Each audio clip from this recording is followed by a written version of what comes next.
Welcome to WHACHACHA'S Wargaming Journey. My name is Sweetest WHACHACHA, and this is the show where I take a three-pronged approach at my hobby, which is to learn, game, and craft. And right now we're working on Flames of War and World War II. That's the two things I'm doing right now. And this episode is Danger Will Robinson.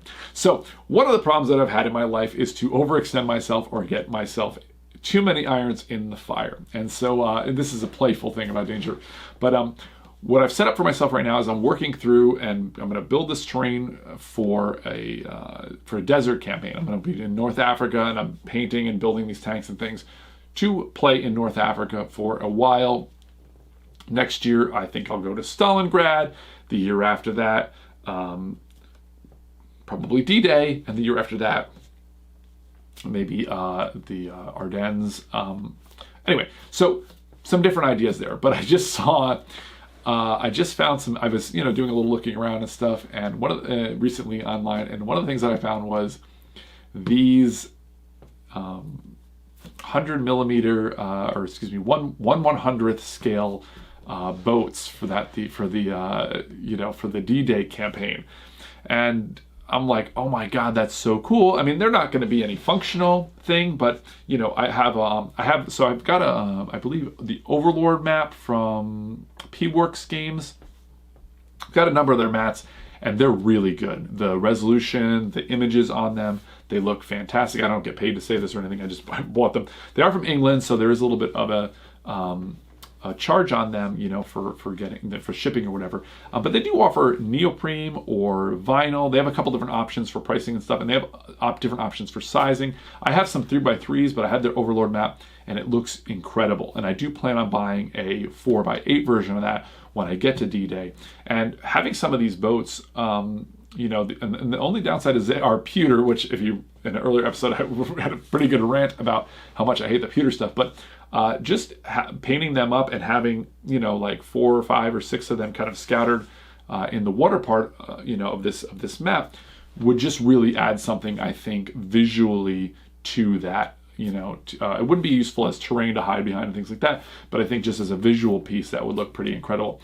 On top of that, I spoke in an earlier episode about Hearst Arts molds, which I have, I got like 50 of these things, and they're very useful, but they're all for 28mm, building things. But I do have one that can build bunkers and things, of course, at the 28mm scale. And as I'm looking at it, I thought to myself, I wonder if I could make these work just by building them a little differently, to make them work for, as just make the windows smaller and things, and make them work for a 1/100th scale.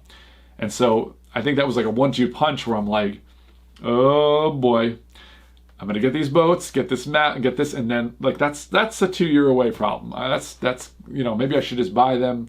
I get a little nervous about this because a lot of times when you find a company like this, I mean, this is probably just some one-man operation or one-woman operation out there making these, and who knows, in 6 or 8 months, I could not get this again, So I think I might place an order and just like put a note on it to myself saying, do not open this for a couple of years. But I was pretty excited to see that. Now, doing a little other looking around, I did notice they have some. I found this image here on which was some stowage that somebody had either sculpted out of green stuff or bought some, and I thought it looked really, really cool. However, I've been looking around for 1/100th stowage. They do have some. Flames of War has some, but there isn't a ton of options out there to do so. This looked really cool to me, but I didn't have any luck there. But what I did notice as well, though, is that some people were putting antennas on their tanks, and there's some interesting ways of doing it. They take a candle and burn a sprue, and then they just pull it, and it makes sort of a nice long antenna, and then they use one of the little drills that I showed in an early episode that I have to kind of sink it in, and then they have a nice little antenna on their tank. I thought that was really, really cool, and I think I might add a couple of antennae here or there. I might not go, I think they say you could use like a cat's whisker or something, and occasionally my kitty will lose a little whisker.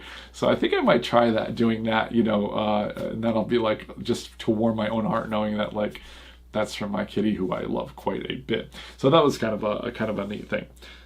Now, another little problem I've been, I've got a number of these little problems that I've been, percolating recently about the wargaming thing, is that now I mentioned the 4x8 because that's the map that you use for the Flames of War game. And I've custom built myself a table. You remove the leaves and then there's stuff set in. And so that way I can play a heavier game and have it set up or whatever. It's gone through a few iterations over the years, but the problem is that it's 3x, I said 4x8, but I meant to say 4x6. The table's 3x6. So I'm trying to figure out maybe a way to build myself some kind of like a 6-inch extender for each side that I can kind of clamp on or something. And so I'm kind of thinking about what to do there, because I would like to be able to, I don't want the table to be, another foot larger, because my room that I have it in is quite small. And it's harder to get around the table, and it's just makes daily life in there much more difficult. And so I'm trying to think of a way to have a 6-inch extender. So that's kind of like something now. And a little more searching around online too, I did find something else interesting now on my terrain. I'm starting to gather some ideas for terrain. I bought some inexpensive trees, some for like $10 a pack from Amazon for palm trees for this desert campaign. And I did find as well some now I mentioned before I had showed off some of my I had made some paper terrain, 3D paper terrain, and added plastic pieces and stuff for windows and things to give it a little more sense of realism. And I decided to go with doing that instead of buying expensive buildings for this. And so I found an RPG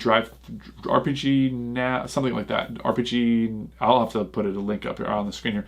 But I found some 3D desert buildings, and so I bought those as bundles for something like $10. And I found this image online, and I was thinking, oh, that's kind of neat. And I have this this sort of fabric that you use. It's like a ribbon, it's like a little bit netting, and you can use it to make chain link fences, and that's why I have it. But I was thinking, I bet if I spray painted that brown and cut out little pieces, I could put it behind openings in the 3D, in the paper walls, and then that would give a little bit more realism and would not make it look so much like paper. So I've been sort of percolating on some ideas there. I think that might be a nice little touch. Just adding a little bit of like a toothpick or something that's an actual item, and some other scatter terrain and stuff can really help build that realism for those kind of for paper buildings. So I'm always looking for stuff like that to do. So that was just another interesting thing that I saw.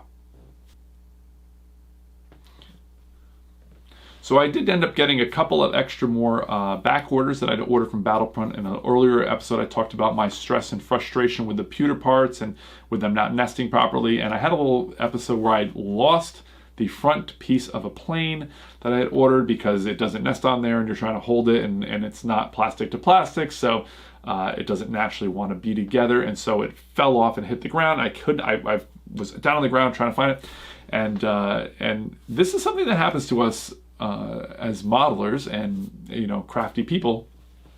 And I was listening to an episode of Forensic Files, which I absolutely love, and they had talked about how they had vacuumed a crime scene and found some fibers. Fascinating. And I thought to myself, aha. And so I haven't done this yet, but I am planning on cleaning out the vacuum, like dumping out the canister, vacuuming my hobby room, and then going through, the canister, and I'm hoping to find it. So I'll keep you up to date on that if it works. But it is an interesting way to think about trying to find that missing piece that fell off and got nested itself in the carpet somewhere.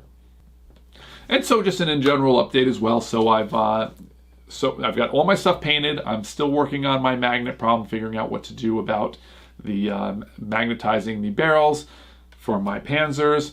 And then have not started on anything with my infantry. They're still on the sprue. I'm going to try to paint them on the sprue, and I'm kind of holding off on that. I haven't started painting yet, and I'm also still considering my basing problem, and I mentioned the terrain. I'm starting to percolate some ideas on that, so that'll be kind of the next part. And I'm also going to be trying to look up and learn a little bit more about adding decals. I've never done that before.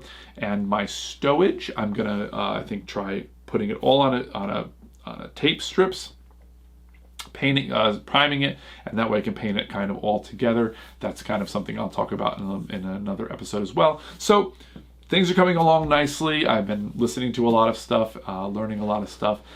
Okay, sadly, still no real gaming. To mention briefly for my learning part of it, still listening to a little bit of these naval battles. This time from some more from Historiograph. Fog of War, still really interesting. There was one about a sub sinking a super carrier, a sub going on a rampage, a Battle of Jervis Bay, among others. It's just so interesting how naval combat is so swingy, and so like much on Fog of War is so important back in this time period. It's just so fascinating to see how it's like rolling the dice on both sides and stuff. Very, very interesting stuff. I really wish, that's something I wish that was in wargaming more, you know, like there's so many games where you have troops and tanks and vehicles and things and planes all fighting it out, but there's never any, you know, naval support. And I think that's such a miss. I think that'd be so cool if you could have like, you know, water on one side and you can have ships and they could like be doing coastal bombardments or something, or you could have troops and transports that were kind of landing and offloading. I've not really seen anything that in a miniature style game like the one I kind of want to play. They probably do have that sort of thing. I know like Axis and Allies does that sort of thing, and I'm sure there's some chip-based games that do that. But yeah, I think that's kind of a very interesting aspect that you never see ever on any of these things. But yeah, maybe I'll have to try a naval miniatures game, although that's kind of getting too many irons in the fire. But yeah, very, very interesting naval combat stuff. So I highly recommend that. Historiograph. It's on the screen here. But yeah, thank you for joining me.